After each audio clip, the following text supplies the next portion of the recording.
Bonjour à tous, merci de nous écouter encore dans ce nouvel épisode. Aujourd'hui, je reçois Myriam Vandenbroek, c'est bien comme ça qu'on le dit? C'est bien comme ça. Ok, super. Donc, je suis super honorée de pouvoir t'avoir avec moi aujourd'hui et de pouvoir te poser plein de questions. Je sais que ça va être une mine d'or d'inspiration et de pépites que tu vas nous partager pour nous encourager, nous aussi, à développer nos entreprises en marchant avec Dieu. Donc, merci d'avoir accepté mon invitation, Myriam. Eh bien, c'est avec grand plaisir, honneur et plaisir. Alors, je vais te laisser te présenter avant d'attaquer avec mes questions. Déjà, dis-nous qui tu es aujourd'hui. Aujourd'hui, je suis Myriam, depuis ma naissance d'ailleurs. Myriam Vandenbroek. Je ne suis pas née Myriam Vandenbroek, mais ça fait 40 ans que je m'appelle Vandenbroek. Et j'habite en Bourgogne. Et puis, au niveau professionnel, j'accompagne les entrepreneurs, les porteurs de projets chrétiens à conjuguer foi et business. Ça n'a pas toujours été le cas, mais aujourd'hui, maintenant, c'est vraiment là où Dieu m'appelle. Ok, on va essayer de reprendre du coup depuis le début. Parce que évidemment, comme tu l'as dit, ça a cheminé, ça a pris du temps pour que ton projet en arrive là où il est aujourd'hui. Et j'aimerais savoir comment est-ce que tu as démarré dans l'entrepreneuriat? Comment j'ai démarré dans l'entrepreneuriat? Alors, il y a 20 ans, tout juste 20 ans, à mes 40 ans, j'ai bénéficié d'un plan social. J'étais pendant plus de 20 ans dans une entreprise, dans un groupe international, papeterie, responsable com, chef de produit, etc. J'ai bénéficié d'un plan social, c'était vraiment le bon moment. Et je me suis dit, c'est le moment d'y aller. J'ai fait une formation de relation d'aide, bon, ça dure 3 ans. La 3e année, j'ai fait une formation de coach. Donc, je suis certifiée coach depuis 2006. C'était les débuts, je ne connaissais pas avant. Mais en parallèle de tout ça, j'ai fait ce que je savais faire. Formation, puisque j'étais formation de formateur, certifiée depuis 10 ans.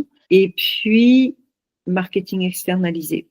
Et au fil du temps, surtout après ma formation de coaching, techniquement, concrètement, j'étais en portage salarial.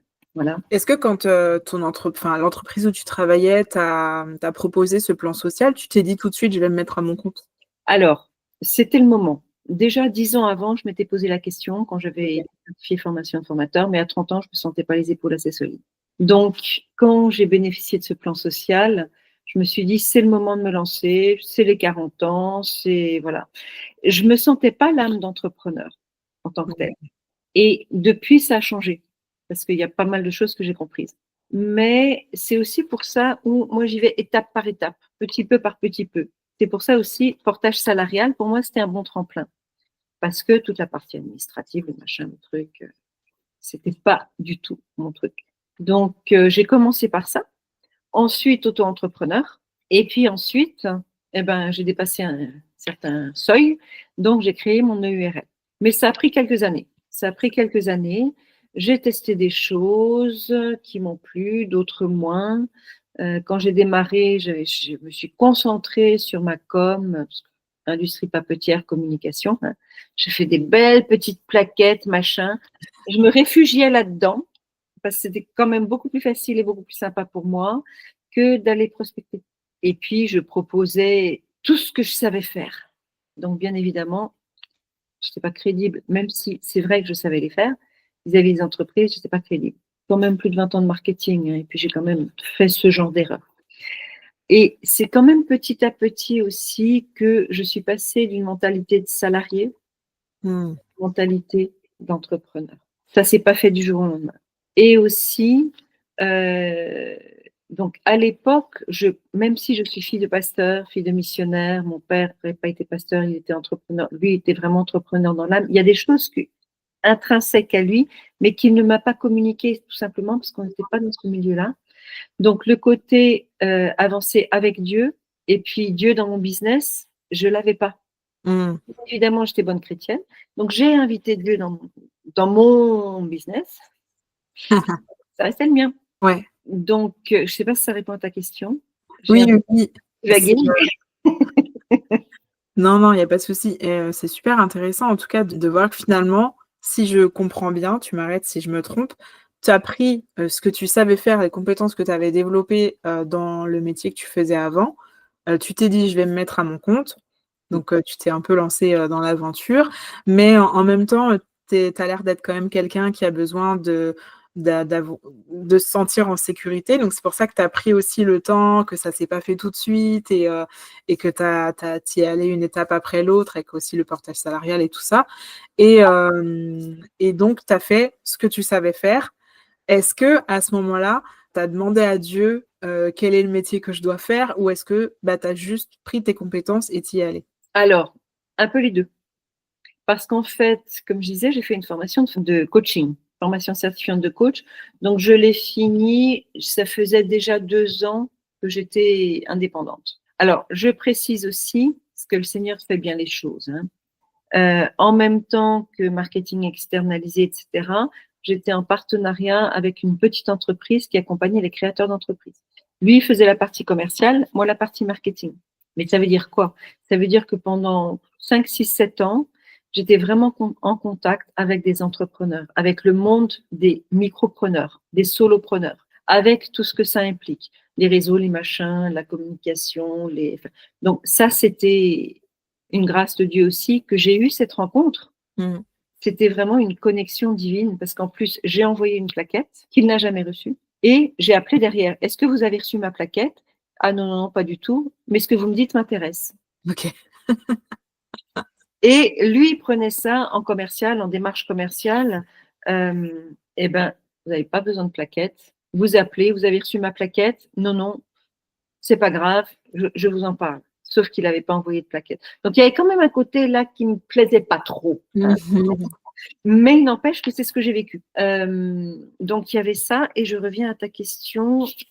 Est-ce que j'ai demandé à Dieu? Oui, j'ai demandé. Enfin, j'ai avancé quand même aussi avec cette approche. Tu ouvres les portes qui doivent être ouvertes et tu fermes les portes qui doivent être fermées.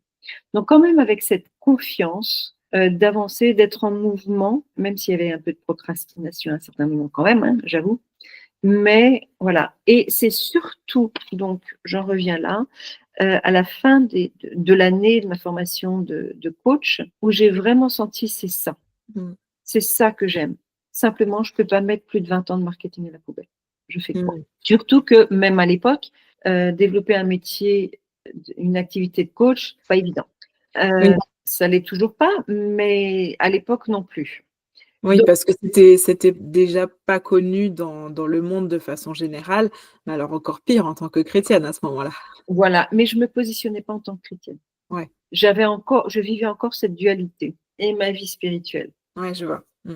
Après, même quand tu te positionnes pas comme chrétienne, dans ton travail, heu, tu es quand même, chrétienne, à l'église et tu parles quand même de ton métier et des fois, quand tu fais un métier où, tu sais que c'est pas encore trop accepté parmi les chrétiens, c'est aussi, un autre genre de dualité, tu vois? C'est Tout à fait. Tu as la dualité de comment tu mets Dieu dans ton travail, mais tu as aussi la dualité de comment, tu expliques ton travail quand tu es à l'église et des fois pour certaines personnes, c'est pas évident et elles se sentent beaucoup seules à l'église, justement parce qu'elles font des métiers qui sont pas compris, des chrétiens. Oui. Et puis, entrepreneur, gagner de l'argent. Mmh.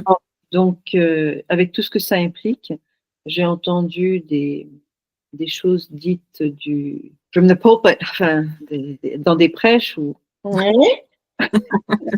Et ce qui est intéressant, c'est quand même aussi que, et ça me revient là, pendant qu'on est en train de parler, ce que j'ai mis en place juste après ma formation de coaching, donc allier les deux, j'étais déjà dans conjuguer quelque chose, hein. J'étais pas encore conjuguée foi et business, mais j'étais conjuguée coaching et marketing. Mmh. N'importe quel marketing, le marketing authentique. Et donc, j'ai créé mon coach marketing, tout simplement. Donc, mon coachmarketing.com. Et c'était les débuts sur Internet, donc il y a un certain temps, hein. Et j'ai développé comme ça. Et c'est intéressant, c'est ce qui me revient là tout de suite. J'étais justement en rendez-vous avec une cliente juste avant. C'est une cliente qui m'a contactée, qui m'a trouvée par Internet quand j'étais sur mon coachmarketing.com. Donc, je te raconte quand même l'histoire. J'ai travaillé avec elle pendant quelques années. Donc, elle m'a trouvée sur Internet. C'était vraiment pour faire du marketing. Bon, elle avait eu un accident, machin. Donc, du coup, je l'aidais pour son marketing. Et au bout de quelques temps, Donc, comme elle avait des soucis de santé, etc., curatelle, etc., elle ne pouvait plus payer. C'est pas elle qui avait en main ses capacités, sa possibilité de payer. Et tout a été arrêté. Et du coup, j'ai un certain nombre de factures qui n'ont pas pu être payées, à son grand désespoir à elle aussi et au mien, puisque j'ai dû liquider mon entreprise. Wow. Passage de désert, évidemment. Repositionnement, parce qu'avant, je voulais bien travailler avec des chrétiens, un petit peu, mais pas trop. Et surtout pas trop. Et pendant ce temps-là, le Seigneur m'a retourné comme une crêpe. Donc, c'était quand même quelques années après. Et c'est là où j'ai compris que mon appel était d'accompagner les chrétiens. Alors que nous soyons clairs. Avec toi, je sais que c'est clair, mais pour ceux qui écoutent, ce n'est pas travailler avec les chrétiens pour rester entre chrétiens. Surtout pas, sinon ça ne sert strictement à rien. Et arrivé à un certain âge, on va dire, avec une certaine expérience, il y a besoin de démultiplier. Et donc, mon appel de travailler avec les chrétiens, c'est pour pouvoir les accompagner, les équiper et travailler aussi sur cette guérison du cœur, parce que selon les principes de Dieu, c'est toujours de l'intérieur vers l'extérieur, pour repositionner, recentrer dans le cœur du Père, dans le cœur de Dieu. Travailler avec Dieu et non pas pour Dieu. Donc, c'est dans cette approche-là de conjuguer foi et business, comme j'en parle aujourd'hui, justement. Et c'est de là qu'est parti conjuguer foi et business. C'était même pas ça encore à l'époque, c'était Core Success, parce que mon coach marketing.com était passé à mon cœur marketing.com. On avance en affinant. Pourquoi? Parce que ce que j'aimais faire et là où j'étais bonne, c'était pas tant pour faire, et j'en reviens à ta question, avec mon coach marketing.com, on me demandait souvent de faire à la place d'eux. Or, c'est pas ce que je voulais faire. C'était vraiment d'être coach, d'accompagner. Et donc, c'est passé de mon coach marketing.com à mon cœur marketing.com, ancré dans le cœur. Et on voit, 10 ans après, je parle du cœur du Père, ancré dans le cœur du Père. À l'époque, c'était pas ça. Même si les fondations, c'était ça. Mais c'était avec des valeurs, le côté authentique. Et c'est passé de mon cœur marketing.com à Core Success, quand l'entreprise a périclité et cœur, ça faisait un petit peu trop centre de rencontre, etc.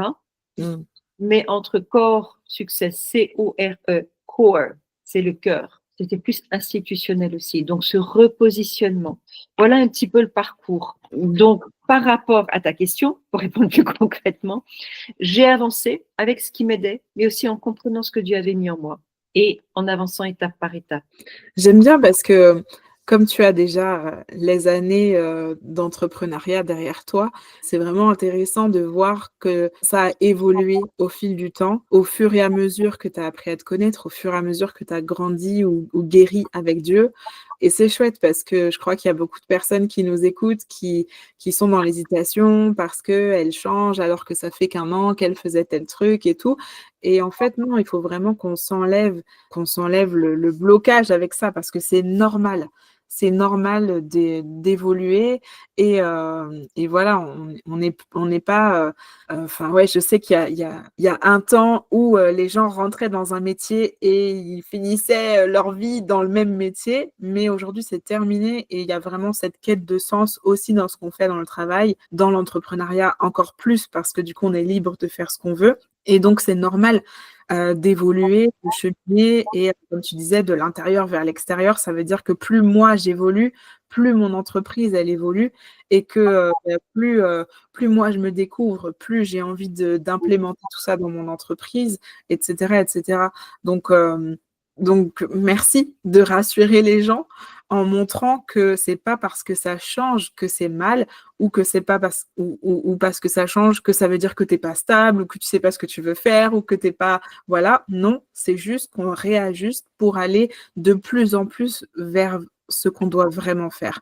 Et vraiment, ça, c'est hyper important. Parce que dans mes accompagnements, la base, c'est le principe des 5 pains et 2 poissons aussi. Qu'est-ce que tu as? On le présente à Dieu et c'est lui qui multiplie. Et c'est une chose aussi que j'ai compris quand je suis passée de cœur marketing à Core Success et surtout accompagner les chrétiens, entrepreneurs chrétiens à conjuguer foi et business. C'est pas parce que ça changeait que mon offre obligatoirement changeait. C'est une évolution. Mais c'est pas pour ça qu'il a fallu que je mette à la poubelle tout ce que j'avais fait avant. Et ça, c'est hyper important et hyper intéressant aussi quand j'ai découvert aussi que je peux même aujourd'hui, et je réutilise encore même aujourd'hui, une formation qui s'appelait Aligner, être, faire et paraître, que j'ai créée, développée, enregistrée, mis en ligne et tout ça, à ce moment-là. C'est toujours d'actualité. Pourquoi? Parce que Dieu sait toute chose. Dieu a déjà tout accompli.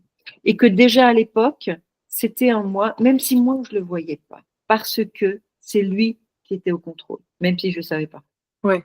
Ouais, ça me parle en ce moment de ma vie parce que moi je faisais, bien-être des mamans avant de faire, T'es comme toi et du coup j'accompagnais, les mamans à se retrouver dans leur identité, en tant qu'individu et pas juste, en tant que maman et en fait je me rends compte, bah, en fait, j'ai mis tout ça de côté quand je suis passée à T'es comme toi et je me rends compte que là, il y a des choses, il y a des gens qui me posent des questions, des trucs et puis j'arrête pas de repenser à la formation que je donnais à ce moment-là.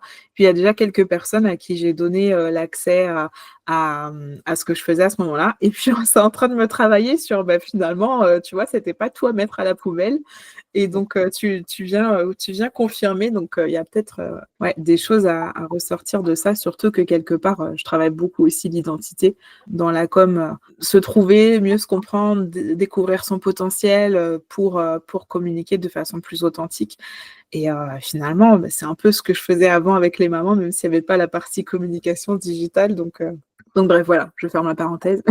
Ouais, mais c'est hyper important. C'est hyper important et c'est fondamental. Dieu ne Mmh. met jamais à la poubelle. Et il y a une raison pour tout. Il y a quelque chose à tirer de tout ce qu'il a mis en nous et de tout ce qu'on a fait. Mmh, mmh mh. Ouais. Alors en parlant de choses à ne pas mettre à la poubelle, est-ce que tu veux bien nous partager ton ou l'un de tes plus gros défis, que ce soit émotionnel, technique, financier, ce que tu veux, quelque chose où c'était vraiment, dur, un gros défi, mais finalement on sait que ça sert? Quand bah, moi, j'ai liquidé mon entreprise, par exemple, hein, Ah ouais, j'imagine la douleur. c'était pas évident et c'était vraiment un tournant parce que j'ai dû me dissocier de mon entreprise. Mon identité, c'était mon entreprise. Mmh. Il y avait vraiment cette chose. Donc, mon entreprise n'allait pas bien, donc obligatoirement, moi, je n'allais pas bien. Donc, j'ai dû apprendre ça. J'ai dû apprendre aussi à lâcher prise. Et c'est la meilleure chose qui ait pu m'arriver. Et juste parenthèse, cette cliente dont j'ai parlé tout à l'heure, j'ai dit que j'étais en contact avec elle juste avant. Mmh. 10 ans après, je recommence à travailler avec elle. Et ce que j'ai perdu à l'époque, c'est en train de me revenir petit à Mmh. petit. Le Seigneur sait les choses. En plus, beaucoup plus axé et focus, à l'époque, je n'étais pas prête, sur accompagner les entrepreneurs chrétiens. Mmh. Donc, ça a été un gros défi, mais j'ai beaucoup appris. Donc, au travers de ça, bon, j'ai travaillé pendant 3 ans à Lyon, alors qu'à l'époque, j'habitais en région parisienne. Je suis retournée dans le salariat au bout de 12 ans d'indépendance, pas forcément évident, Mmh. dans une entreprise où les patrons étaient chrétiens, sont toujours d'ailleurs, Mmh. et accompagnée par une personne qui depuis est devenue mon mentor et auprès de qui j'ai beaucoup appris parce qu'il accompagnait cette entreprise. Et aussi, j'ai fait la formation, donc ça s'appelle l'AFDD, la formation des dirigeants d'ID2R sur 2 ans. Et je suis actuellement facilitatrice aussi de cette formation-là. Donc, tout ça pour dire en quelques années, hein, ça a mis quand même quelques années, où il y a eu vraiment ce retournage, ce changement complet pour accompagner les chrétiens. Je ne parlais pas encore de conjuguer foi et business. Je ne savais pas encore comment le mettre en place. Et puis, ça a mis quand même quelques mois aussi à me positionner sur LinkedIn, conjuguer foi et business. Mmh. C'est quand même une prise de position. Mmh. Mais cette étape-là et ces rencontres, c'est vraiment des rencontres divines, m'ont permis de revisiter toute mon approche d'entrepreneuriat, ancrée dans le cœur du Père. Travailler avec Dieu, pas pour, Mmh. avec. Fille de pasteur, fille de missionnaire, femme de ministère musical, le pour Dieu, hein, pour l'Église, c'était vraiment très très fort et très lourd à porter. C'est quoi la différence entre travailler pour Dieu et avec Dieu? Eh ben, pour Dieu, c'est un poids sur mes épaules. Mmh.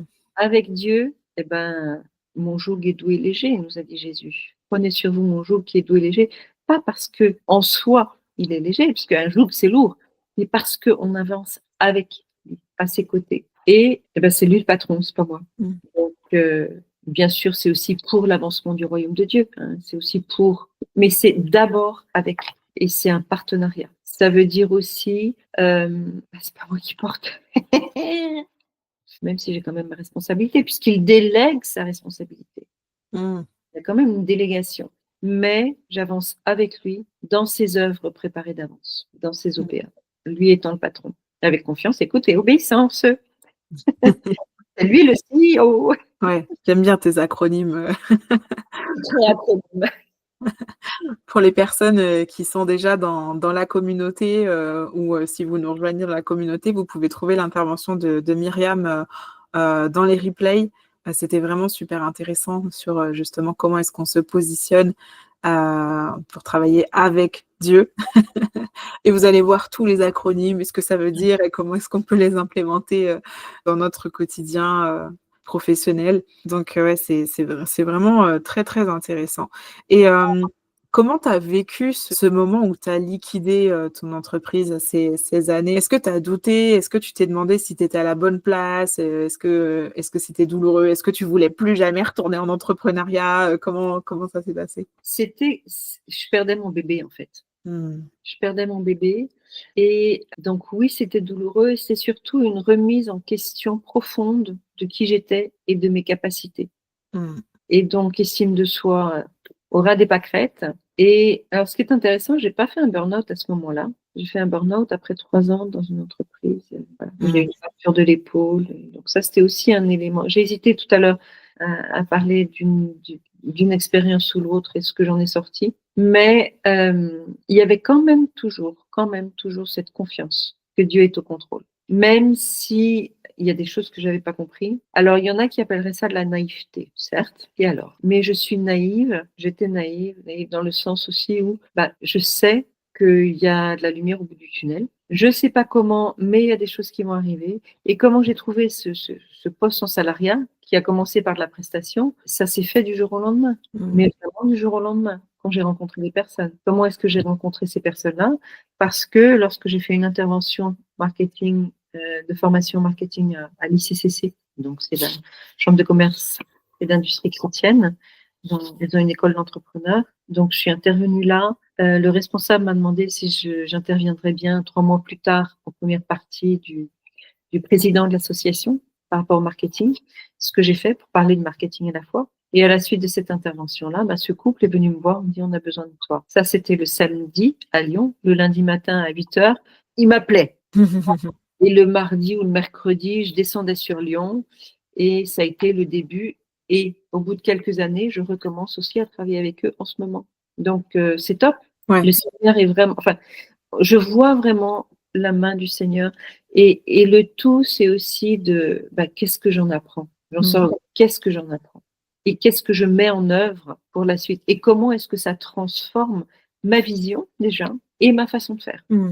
Ouais. J'aime bien cette idée de sans rentrer dans un optimisme, voilà, détaché ou je sais pas quoi, mais en tout cas de se dire que, tout ce qu'on vit, tout ce qu'on traverse, que ce soit, douloureux, incompréhensible ou quoi que ce soit, finalement, on peut le vivre sereinement. Ce qui veut pas dire qu'on doit, refouler, notre douleur, notre peine, mais en tout cas, on peut le vivre sereinement en sachant que Dieu est au contrôle et que de toute façon, il y a un moment donné dans notre parcours où, on va comprendre pourquoi ça s'est passé comme ça, où ça va nous servir ou pas, mais en tout cas, ça va nous servir et tu vois, on sera en capacité de se dire: «Ah finalement, ce que j'ai vécu à ce moment-là, ça me sert maintenant» et ouais, je trouve que c'est vraiment encourageant. Merci de nous partager ces années d'expérience à nous, où on est, voilà, dans le truc et puis des fois, on le vit ces expériences douloureuses et puis on a l'impression que c'est la fin et en fait, tu nous montres que non, c'est pas la fin, que vraiment il y a une suite, que Dieu connaît toutes choses, qu'il est vraiment au contrôle et qu'il fait aussi, enfin, que tout concourt au bien de ceux qui l'aiment. Et moi, je crois qu'on l'aime. Donc, forcément, ce qui nous arrive concourt à notre bien, même si là, tout de suite, maintenant, ça n'a pas l'air d'être vraiment bien. Mais en tout cas, ça sera pour du bien après. Donc ouais, j'aime cette perspective que tu nous ouvres. Merci. Avec plaisir. Peut-être juste par rapport à ça, depuis tout à l'heure, j'ai ça fortement, tout concourt au bien de ceux qui aiment Dieu, on le sait. C'est pas toujours la chose à dire à quelqu'un qui passe. Ouais, c'est clair. Pourquoi je dis ça et pourquoi j'ai dit ou pas, on comprendra. J'ai un frère et une sœur qui tous les deux ont perdu un fils, leur fils aîné. Jamais ils pourront comprendre pourquoi. Et donc voilà, je tenais juste à le préciser aussi. Le tout, c'est que même si on ne comprend pas, même si on ne sait pas, même si, parce qu'il y a peut-être quelqu'un qui nous écoute qui est en train de passer par un moment hyper douloureux, difficile et tout, et il faut surtout pas lui dire, mais voilà, juste qu'on soit Dieu est Dieu. Et c'est ce qui nous arrive, c'est pas parce qu'on a fauté, parce que nos pères ont fauté, parce que machin, parce que hein, non, Dieu nous aime. Et on peut s'accrocher à ça. Ouais, super intéressant super important de le soulever. C'est vrai que j'étais partie dans ma perspective purement business, mais oui. Mais c'est vrai, simplement, il y a toujours ce côté-là. Voilà, je tenais juste à le repréciser. Ouais, merci Myriam. Tu as parlé tout à l'heure de burn-out. Du coup, tu en as vécu un. Alors, si j'ai bien suivi le fil, c'était donc après la liquidation de ton entreprise, quand tu as repris un travail salarié. Après, tu as fait un burn-out, c'est ça? Ouais, au bout de 3 ans. D'accord. Donc, j'ai certainement mal géré certaines choses, etc. Et là aussi, c'était un point d'étape, une transition. Un burn-out en plus qui a été caché, on va dire, par une fracture de l'épaule. Ça passe mieux de dire je suis arrêtée pendant quelques mois parce que j'ai une fracture de l'épaule que pour un burn-out. Dans certains milieux, ça passe mieux. Surtout il y a quelques années où on ne parlait pas trop de burn-out. Ouais, mais ça a été ça aussi, c'est pareil, quand j'en ai parlé à certaines personnes, je disais pour moi, j'étais comme dans un cocon. J'ai entendu, j'ai parlé, j'étais vraiment, bon, je pouvais pas allumer la télé, ça faisait trop de bruit. Hein. Donc j'étais vraiment dans cette bulle, dans ce cocon, et je me sentais bien dans ce cocon. Et comme tout cocon, à un moment, ça s'ouvre pour vivre une transformation. Et ouais, je le dis, hein, pour moi, ça a été une grâce. Alors, j'entends des hauts cris, j'en ai déjà entendu hein, quand je dis ça. Mais parce que Dieu a tout prévu, encore une fois. Et c'est ce qui a permis d'avoir une rupture conventionnelle, quand même de garder les relations et de pouvoir relancer une entreprise. Et on est en France, rupture conventionnelle, on se travaille. J'avoue, ça aide. Oui, c'est sûr, c'est sûr. Et comment tu as trouvé le courage ou la volonté même de relancer une entreprise après avoir vécu tout ça? J'étais repartie en salariat pendant 3 ans. Et ça t'a saoulée? OK. Ça m'a épuisée aussi parce que je fais partie de ces personnes qui donnent tout, qui n'ont pas de limite. Et donc, ça a permis de mettre des limites aussi. Comme je disais, j'ai une fracture de l'épaule, donc j'ai un énorme mind, des apprentissages entre la fracture, la kiné, les étapes, les machins, les trucs par rapport au leadership, au management, un peu tout bijou. Et puis j'aime ce que je fais. Et surtout, ouais, je n'ai pas parlé de ma mission de vie encore, parce que c'est au moment où mon entreprise n'allait pas bien. Donc moi, j'allais pas bien. Donc j'ai appelé à l'aide une amie coach chrétienne. Elle dit, il faut que tu m'aides, Nadine. Et la première question qu'elle m'a posée, c'est quoi ta mission de vie? Quoi? Donc il y a 15 ans, je ne savais pas ce que c'était. Et du coup, c'est quelques années après où j'ai eu vision à leur mission de l'entreprise, de l'activité, mais qui était en lien avec la mission. Et ma mission de vie en entreprise, je ne pourrais pas l'accomplir. Même si la mission de vie, c'est au-delà de l'entreprise aussi, mais ça englobe l'activité. Je n'aurais pas pu le faire en salarié. OK. Donc, est-ce que tu dirais que Dieu a utilisé ces 3 ans où tu étais redevenue salariée pour te guérir de cette blessure de la liquidation et pour faire éclore finalement la suite? Et aller beaucoup plus loin. Parce que lié à ça, il y avait plein d'autres choses, hein, évidemment. Et il continue. Et là, même quelques années après, par rapport à ça, il renoue vraiment. Dieu est un Dieu de relations. Il y a une chose importante dans le groupe, c'est les relations. Et ces 2 exemples que je vous ai donnés là, je suis en train de travailler avec ces 2 entreprises-là. Et c'est un vrai bonheur. C'est un vrai bonheur. Et c'est source de grâce aussi. Ouais. Tu nous as donné tellement de pépites. Avant qu'on se quitte, est-ce que tu aurais un mot, un encouragement, quelque chose à dire pour les personnes qui nous écoutent aujourd'hui? Ouais, vraiment, se voir avec les yeux de Dieu, voir notre situation avec les yeux de Dieu. C'est pas se mettre à la place de Dieu. mais caché en Christ, assis à la droite du Père, nos ennemis sous son marchepied.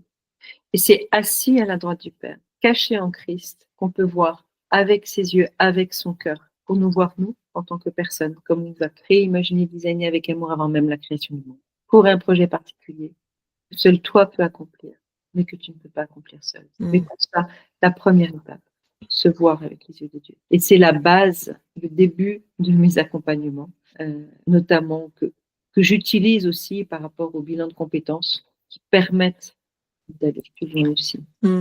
Super. Ben, je te remercie beaucoup. Avec plaisir. Merci d'avoir partagé tout ça, d'avoir encouragé, je crois, tant de personnes qui vont écouter notre échange. Je mets dans la description en dessous les liens qui permettent de te rejoindre. Et puis voilà, j'espère pouvoir renouveler l'expérience peut-être une prochaine fois avec toi, peut-être sur un autre sujet, je sais pas, on verra. Avec grand plaisir. En tout cas, encore un grand merci. Et puis, merci à chacun de nous avoir écoutés. N'hésitez pas à aller retrouver Myriam, donc plutôt sur LinkedIn, toi tu es? Oui, je suis pas sur Insta. Et puis à développer l'entreprise avec Dieu, comme on disait tout à l'heure. Voilà. Merci encore Myriam. Merci à toi, merci à vous et soyez bénis. À bientôt. À bientôt.